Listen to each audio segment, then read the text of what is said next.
So, good morning, dear friends. Good morning. I once again welcome you in today's morning class. So, before the beginning, I would like to say something inspirational for you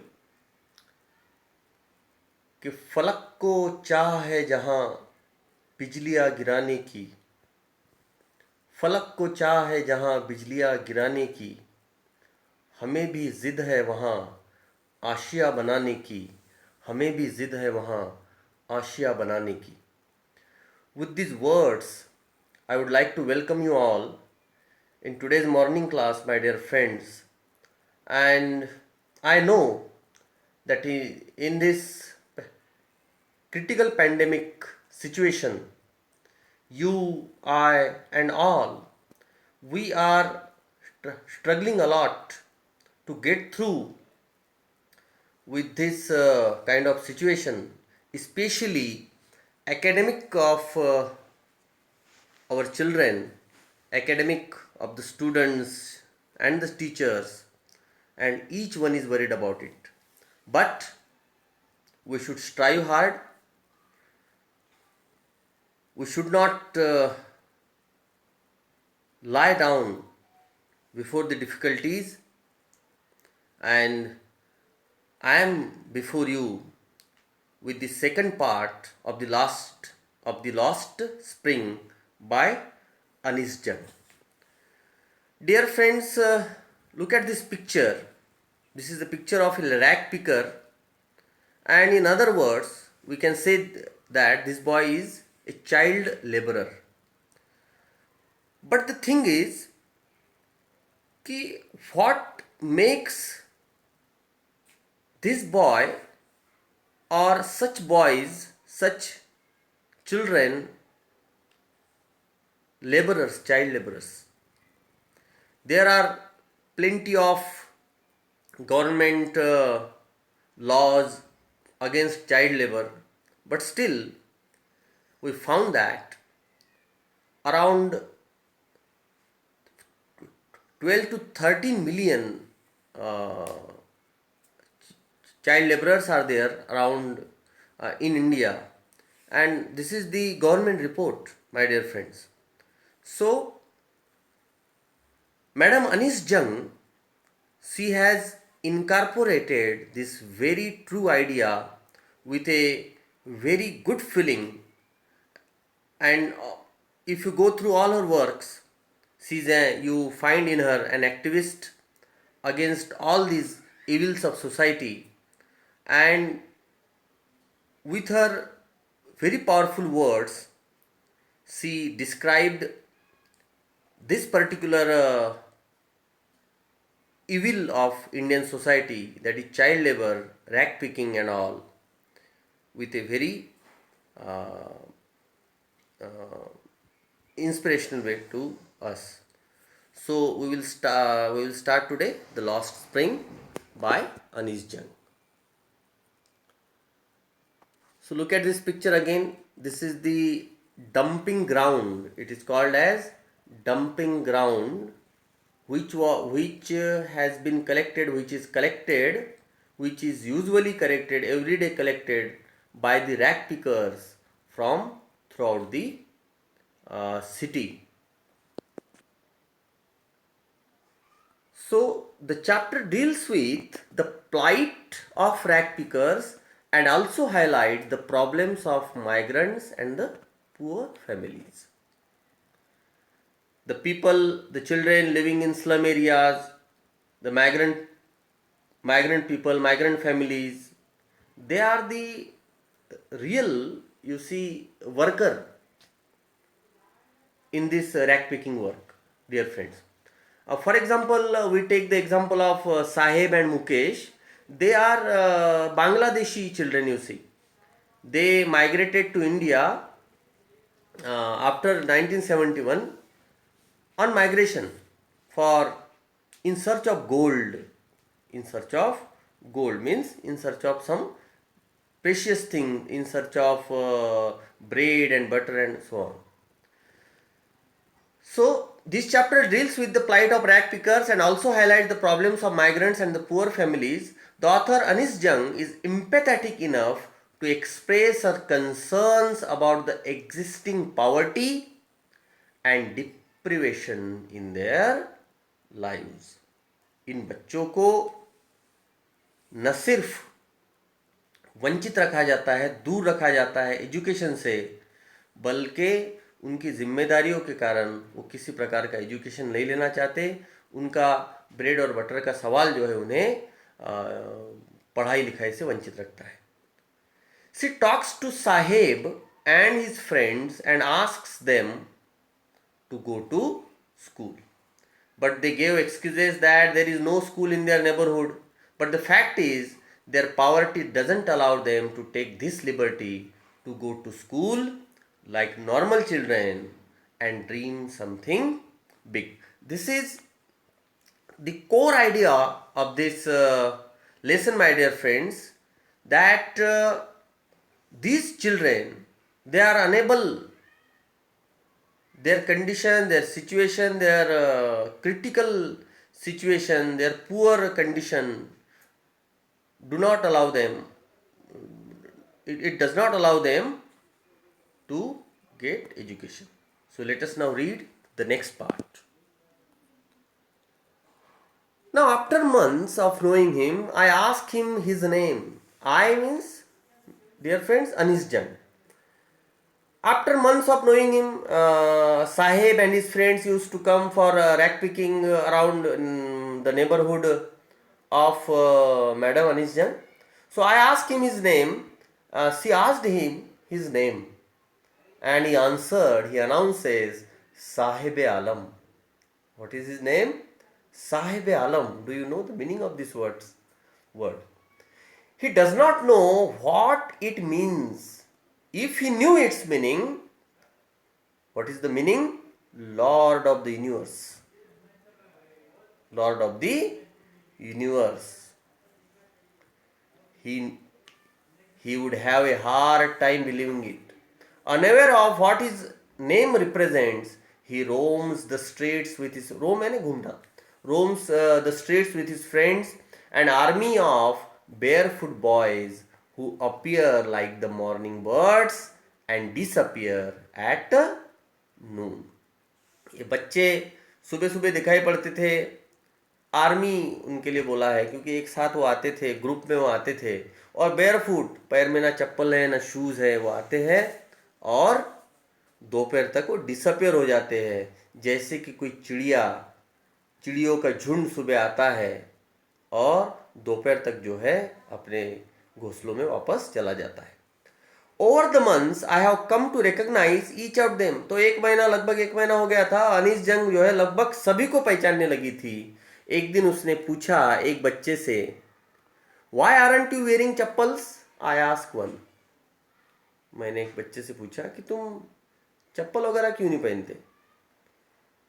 तो उसने excuse दिया, जवाब दिया, my mother did not bring them down from the shelf. He answer simply. उसने जवाब दिया, उस army वो बटालियन वो ग्रुप में से एक बच्चे ने, कि मेरी मम्मी क्या है वो शेल्फ से बाहर निकाल दी, चप्पल तो है मेरे पास. तो दूसरे एक बच्चे ने जवाब दिया, even if she did he will throw them off. वो बोलता है कि मैडम अगर इसकी मम्मी उसको दे भी देती है चप्पल तो ये उसको रास्ते में उठा के फेंक देगा. Ads another who is wearing shoes that do not match. और ये दूसरा बच्चा जो बीच में टोक पड़ा था, बीच में बोला था, उस बच्चे ने शूज पहने थे वो एक दूसरे से अलग दे, मिसमैच शूज उसने पहने थे. तो बेसिक चीज यहां पर यह है कि वो गरीब थे. When I comment on it, he shuffles his feet and says nothing. जब मैंने इसके ऊपर कमेंट किया कि भाई क्यों तुम्हारे पास भी तो अच्छे शूज नहीं हैं, तो उसने अपने शूज को इधर उधर किया और कुछ भी नहीं कहा. उसने कहा, फिर एक बच्चा और था वो बोला, I want shoes. I want shoes mean मुझे जूतों की जरूरत है, मुझे जूते चाहिए. Says A third boy who has never owned a pair all his life. Travelling across the country I have seen children walking barefoot. Barefoot मित्रों, barefoot मतलब पैर में कुछ भी नहीं होना, है ना, विदाउट द शूज और द चप्पल.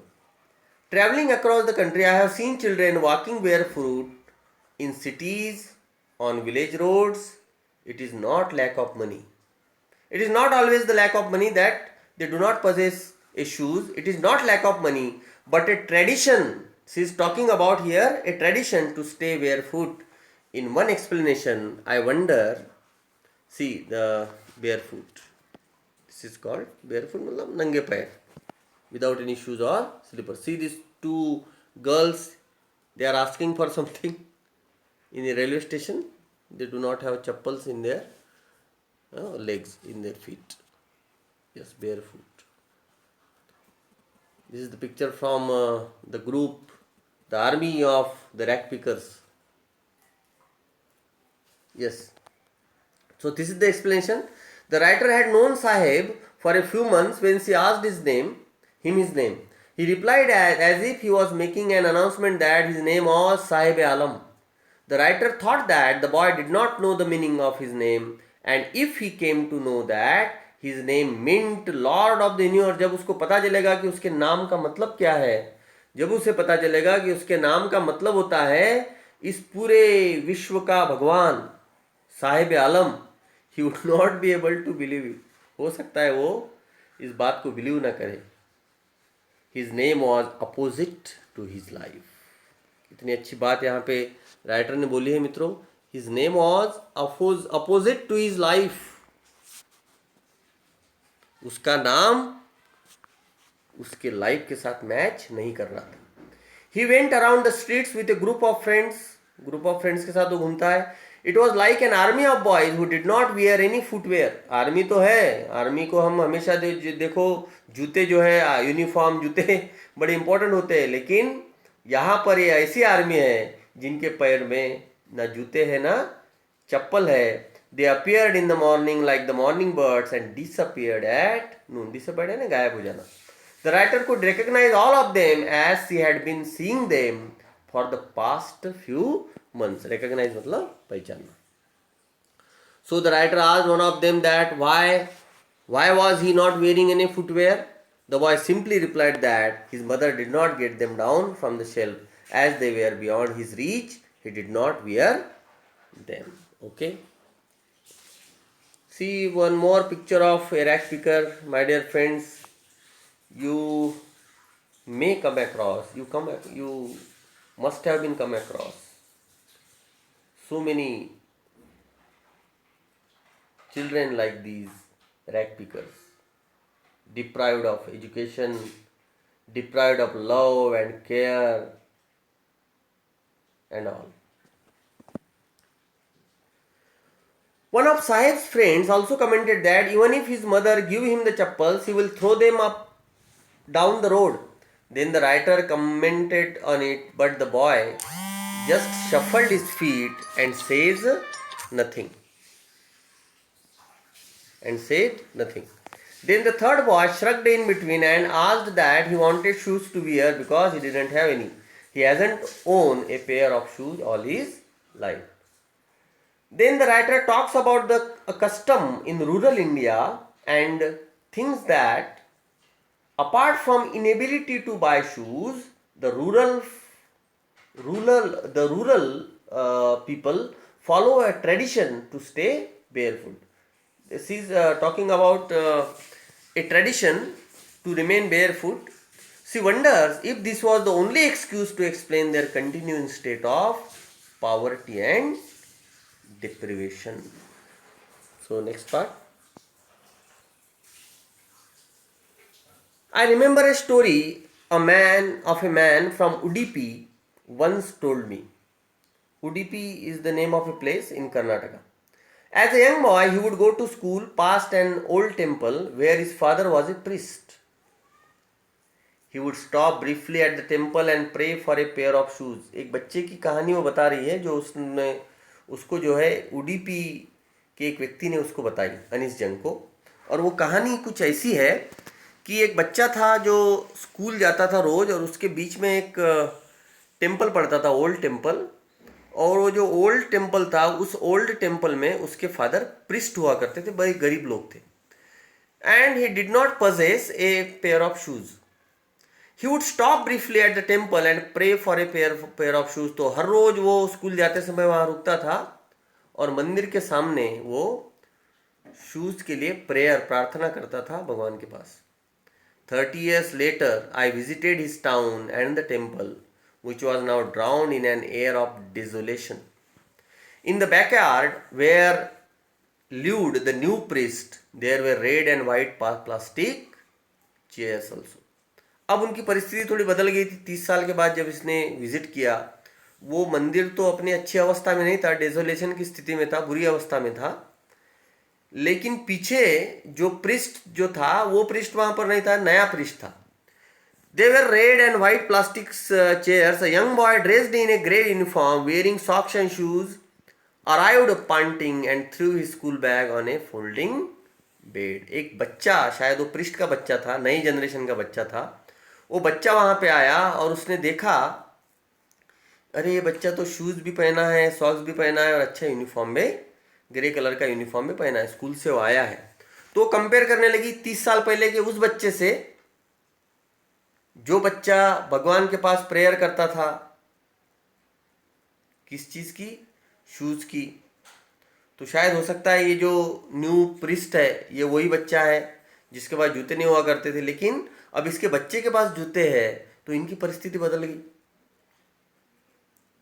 इनका जो सिचुएशन है वो बदल गया, कंडीशन इनकी बदल गई. लेकिन रैक पिकर्स के बारे में क्या है? रैक पिकर्स की जनरेशन जो है खत्म हो रही है, लेकिन उनकी परिस्थिति में कोई बदलाव नहीं आ रहा है. A young boy dressed in a grey uniform wearing socks and shoes arrived panting and he threw his school bag on a folding bed. Looking at the boy, I remembered the prayer another boy had made to the goddess when he had finally got a pair of shoes. तो मुझे इस समय ये लगा कि इस बच्चे की प्रेयर भगवान ने सुन ली, उसे जो है एक पेयर ऑफ शूज से नवाजा है, उनकी परिस्थिति में बदलाव आया है. Let me never lose them. The goddess had granted his pair. Young boys like the son of the priest now wore shoes. Wear का past tense है मित्रों, wore, wore, wear यानी पहनना. तो यंग बच्चे प्रिस्ट के 30 साल में उनकी परिस्थिति अब बदल गई है, वो जूते वगैरह पहनने लगी है, उनकी इकोनॉमिकल कंडीशन, उनकी सोशल कंडीशन सभी में बदलाव आ गया. But many others like the rack pickers in my neighborhood remain shoeless. So this is the plight, this is the worrying condition. आज भी कई बच्चे ऐसे हैं जैसे कि ये कम्युनिटी पर्टिकुलरली कौन सी, रैक पिकर्स की, वो बच्चे आज भी शूलेस है, वैल्यूलेस है सोसाइटी के लिए, उनका जीवन वर्थलेस है और पेनीलेस है, वो लोग, पैसा नहीं उनके पास. So these are some difficult words dear friends. Desolation, state of being empty. This is one more picture for you. Some barefoot children, barefooted, some, but laboring hard, child labor. Panting means taking short and quick breath. And Udupi is a town in Karnataka. Yeah, you just go through this slide. Udupi is a city in the southwest Indian state of Karnataka. It's known for the Hindu temples. तो वहाँ की वो story बताइए. उडुपी भी बोलते हैं उसको, उडुपी. हाँ, you just go through this slide afterwards. So the writer then narrates a story which was told to her by a man from Udupi. As a young boy, he would go to school past an old temple where his father was a priest. Every day, he would stop at the entrance of the temple and pray for a pair of shoes. 30 years later, when the writer visited Udupi, she went to the temple. The temple was now in the worn out condition. अभी बड़ी बुरी अवस्था में वो temple था, लेकिन वहाँ वो प्रिस्ट की कंडीशन सुधर चुकी थी. The temple was now in the worn out condition. There lived a new priest now. Then the writer saw a young boy dressed in a grey uniform wearing shoes. Looking at the boy, she remembered the prayer another boy had made to the goddess देवी माँ से जो prayer उसने की थी, demanding A pair of shoes. It seems that the goddess had granted the prayer. Now the writer tends to think that if any god or goddess, अगर कोई भगवान या कोई देवी देवता would hear the prayer of these rag pickers also, कोई भगवान है जो इनकी भी प्रेयर सुने, इन रैग पिकर की प्रेयर सुने, इनको इनके कंडीशन से बाहर निकाले. दो many have uplifted themselves up from there poverty, कई लोगों ने अपने आप को पॉवर्टी से दूर निकाला है, इन लोगों की कंडीशन वहीं की वही है. But this poor sect of society is still, आज भी ये सेक्ट, आज भी ये समाज, आज भी ये लोग शूलेस है, इनके पैर में चप्पल नहीं है, पेनीलेस है, पैसा नहीं इनके पास, and worthless for the entire society. So that is all for today, my dear friends. We will study the next part, next few paragraphs tomorrow. Tomorrow we will go to, you see in this slide, to Simapuri, the area where the rag pickers live. So thank you so much. Thank you.